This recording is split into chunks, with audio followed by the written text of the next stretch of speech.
I told my dad to never speak to me again the day my son died. Plus update. Original post. My son of 32 weeks passed away very recently. We knew it was going to happen, so we invited our closest family to say goodbye to him at the hospital. I've always had a very difficult relationship with my dad, but I decided that this was an important thing for him to be a part of. I also needed someone who could take care of our 3-year-old son at home while we were at the hospital and I was giving birth to our stillborn son. He calls me the day before he arrives, asking when I expect to give birth.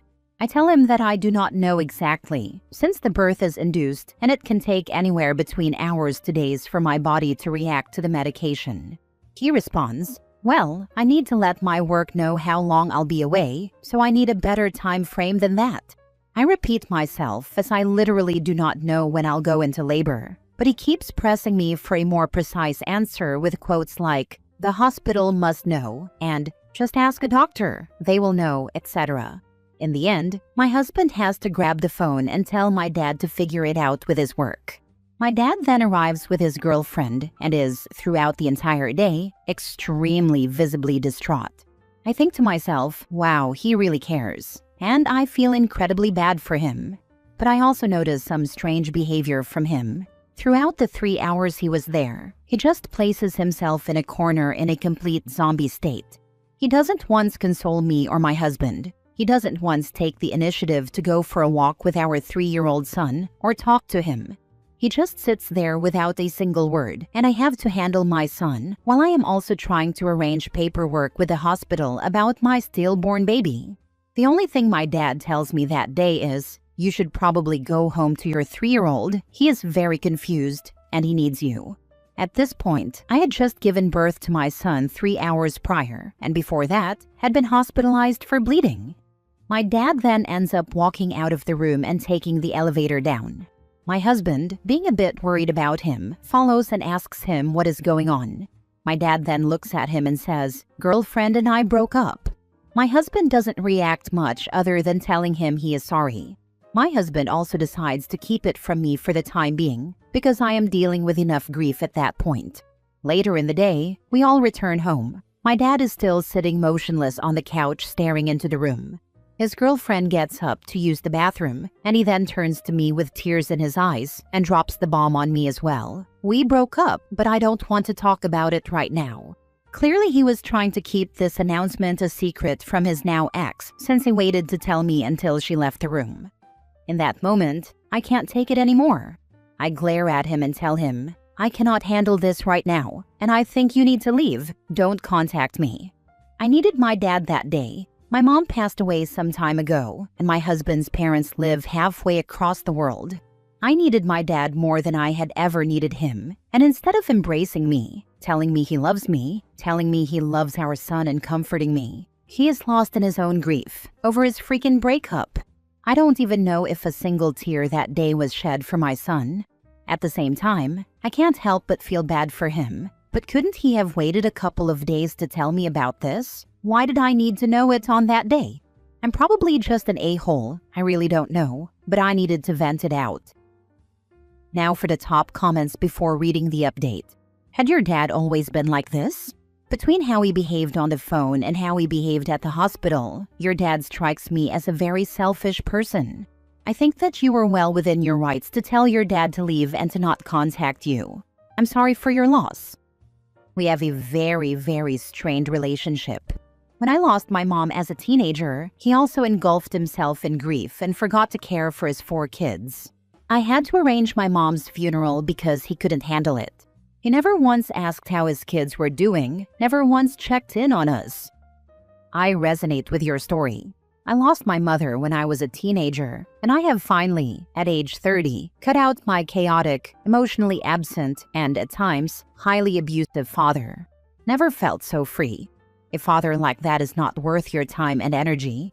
You don't owe him anything, and he will give you nothing but grief.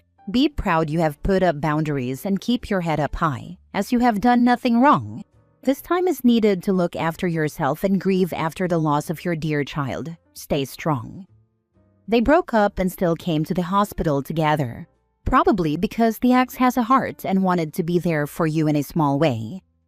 Perhaps. She is genuinely a really sweet person, and she has been there for my son more than my dad ever has, so it could be her wanting to be there and support us. Now for the mini update. My dad called today, 4 times. I did not want to talk to him, so I asked my husband if he could do it. I was genuinely afraid something had happened. My dad spent 30 seconds asking how we are, and then the conversation immediately turned into him complaining about his now ex. When he started telling my husband about how he has already signed up for a dating site because now he needs to find a new girlfriend, my husband just hung up. My dad then called my grandmother and complained about how difficult I was being during his visit at the hospital because I didn't ask why he was so sad. I have blocked my dad from every possible contact, and I will never let him near my family again. Next story. Am I the a-hole for telling my ex's mom I'm pregnant at almost 7 months? Plus update. I, 23 female, and ex-Leo, 25 male, have stopped talking after revealing to his mom that I'm 6 months pregnant when he said he won't be coming to the birth. To give a little backstory, I have been involved with Leo for a little over 5 years now, 3.5 years of actually dating, and 1.5 years being broken up, but trying to fix our relationship and ultimately working on ourselves, careers, mental health, etc. He was my first love, the first person I brought home to my parents, and ultimately someone I thought I'd spend the rest of my life with. In January 2024, I was diagnosed with endometriosis after dealing with constant back pain, stomach pain, paralyzing menstrual periods, and severe migraines for years. It has been a lot to digest as it's incurable and can spread to other organs, not to mention the fertility issues that come with this diagnosis, which were just as hard. Fast forward to April 2025. I found out I was pregnant. I was in shock, to say the least. I told Leo, who was shocked also but reassured me he would support me after discussing our options moving forward. This was a huge responsibility, and we're young and still have so much to achieve, places to visit, etc. I really needed to think about everything, as this wasn't a decision I could make overnight.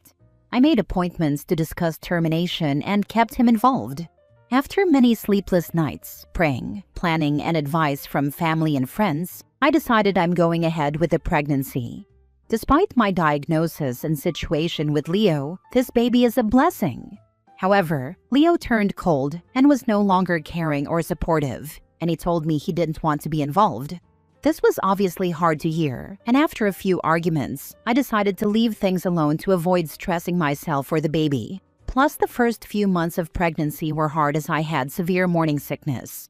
In the midst of essentially preparing to be a single mom and having a really horrible pregnancy experience, Leo reached out to discuss how he didn't want to be an absent dad, and because I'm hormonal and gullible, I believed him and was happy about having a family unit. But then Leo ghosted me for weeks with the excuse that he's busy working, plus home stress, and he hasn't had time to check up on me. At the end of July, he reached out once again, and this time we had a long conversation, which ended with him telling me how much he loves and cares for me, and that he will support me emotionally and financially. We reconciled, chose names, talked about throwing a baby shower, appointment dates, and things I've bought and need to buy. Fast forward to now, I'm 6 months pregnant and currently doing my birthing plan with my midwife. I texted Leo to ask if he'll be at the birth, as I remembered he mentioned having a holiday booked around the baby's due date. Leo quote-unquote said cannot confirm nor deny, which left me a bit confused because the last serious conversation we had was that he was going to be present, so surely missing the birth conflicts with that. Leo also then proceeded to tell me that he will be away for the whole month, so not only will he miss the birth of our child, but also the first month of their life. I think this was my final straw. When I look at my pregnancy, it has honestly been a horrible experience. I've cried for so many nights wondering if I've made the right decisions, why this even had to happen, which makes me feel guilty because I love my baby. The constant stress from Leo, dealing with the fear of disappointment and shame for being a single mom, and just being extremely lonely. I knew Leo hadn't told his parents, and at this point, I don't want Leo around at all. But I also don't want to deny my child the chance to know their extended family. So I met up with his mom and told her the news. She was shocked, upset, and disappointed, and felt kind of robbed of the experience of her first grandchild as Leo hadn't told her. But she also expressed how she's excited to meet her grandchild and wants to more than support me with the baby shower and being at the birth. She also debunked a lot of lies that Leo told me, which were just excuses to not take responsibility. Now, it wasn't my intention to hurt Leo or cause any animosity between his parents, which his mom assured me there wouldn't be. But I felt like I've exhausted all options and keep having the same conversation with Leo that leads nowhere.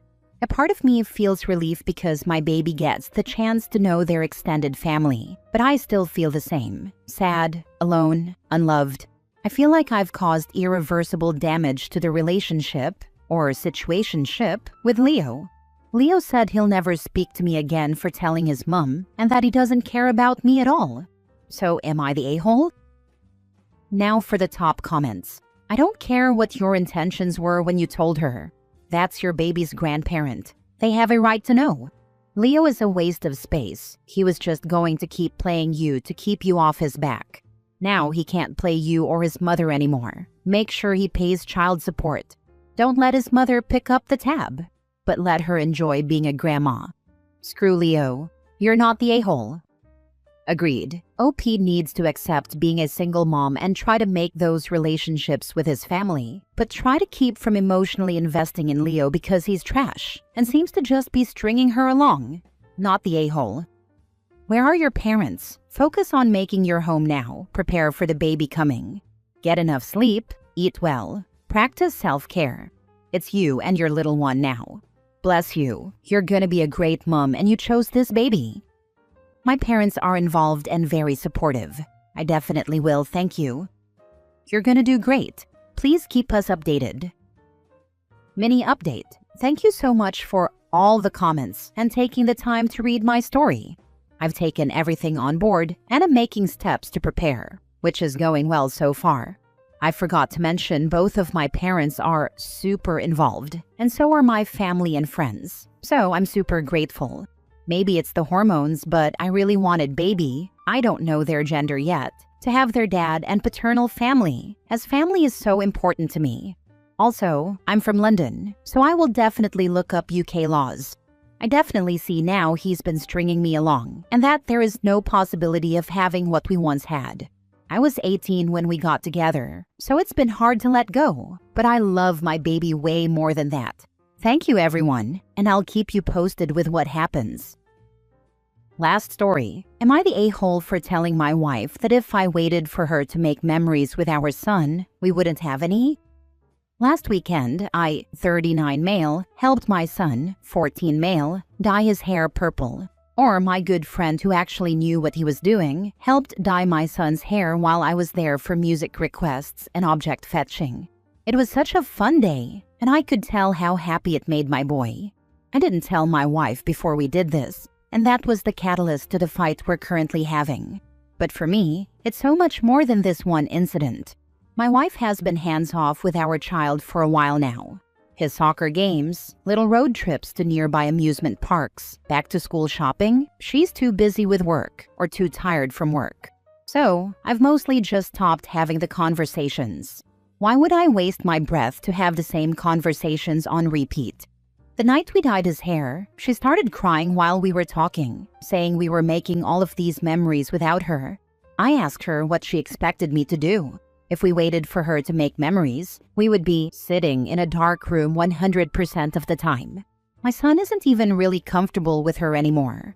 There is no, I can't take you, go ask your mom. Now it's, I'm sorry I can't take you. Let me see if friend is free that day. My wife isn't speaking to me now, and I'm wondering if I took it too far. I don't know. I was hoping some brutal honesty would change something. I would have loved having more kids, but I guess it's for the best now that she said no. Edit. I'm a stay-at-home dad. The original plan was for me to start working again when our son went to kindergarten, but my wife was gunning for a promotion around that time and asked me to stay home longer. Once she got the promotion, her hours increased, so that time was extended once again. I am responsible for all the household chores and general homemaking tasks. I cook, clean, do all the yard work, all the grocery shopping, etc. I do enjoy being a stay-at-home dad, but I've been ready and willing to rejoin the workforce for a decade now. At this point, I will be getting a job when my son turns 16 and can get himself to and from school. But my wife still refuses to cut her hours even if I get a job and gets frustrated every time I bring it up. There's no point in me forcing my son to ride the bus or figure out a ride for himself if my wife still won't make the effort or compromise in order to spend time with him. Not the a-hole. At least you're there for your son. He deserves at least one of you to remember he exists. How true. One day they're 4, and the next they're both graduating university. Blink of an eye. So glad I was there for the majority of it all, and why I still have an amazing relationship with both my adult children. My son just turned 10 last week. 10. He's now riding his bike on his own to and from school and is loving the independence. But he's also still sharing so much of what's in his head with me, and he confides in me when he's feeling insecure, nervous, or unsure of something. He doesn't do this with his dad in any measure near what he does with me. Who goes to say goodnight, sleep well, and I love you every single night with rare exception? I do. Who sends memes and chats back and forth in the family chat? He and I do. Who remembers every birthday and even celebrated his favorite Teddy's birthday too for years because he said when he was little that 8 September was his birthday? Husband does none of this, nor does he really have his own rituals with our son to create these bonds. I am not looking forward to the shocked Pikachu face in a few years when our kids have no interest in spending time with their dad as adults. You're the a-hole a little bit here. You're the stay-at-home parent and she's out working full-time. She's taking the load of the financial responsibility for the family. You're supposed to be partners. If she's overwhelmed and overworked, isn't the appropriate conversation, "How can I help?" rather than chastising her for not being there? I know there will be someone who will say, "Oh, you wouldn't say that if the genders were reversed." But yeah, I would. Your son is 14 now. He doesn't need daycare that costs the earth. Get a part-time job, step up, and share some of the family responsibilities. I swear someone needs to sit down the entire group of Reddit users and tell them that relationships shouldn't be this hard. You're supposed to be there for each other. Ugh, I'm putting myself in a Reddit timeout for the day. I'm done with the weirdness of people. I was gonna say, as a stay-at-home mom, I immediately was wondering if he was the stay-at-home parent. My child isn't this old. We're still in toddlerhood, but I feel like it's so easy to let your mind and feelings drift too. I make all the memories with my child, spouse doesn't. Anytime I catch myself doing this, I reset and remind myself I couldn't make these memories if I was also working and without the security my spouse provides. I get to manage experiences and set us both up for fun times, and he makes sure we have the means to do so. I also take a step back and make sure to ask myself if I need something. Do I need a break? Is my toddler actually feeling disconnected from dad, or do they miss my spouse? The trade-offs in life balance when one parent works and one doesn't are hard to see if you don't try to see the other person. I hope this guy figures it out, because it's a really cool thing to be there for your kid, but you gotta not make the other parent the bad guy. Always you two versus the problem. Also, I can't wait for my kid to be old enough so I can go back to work part-time. I miss talking to adults and having normal adult conversations.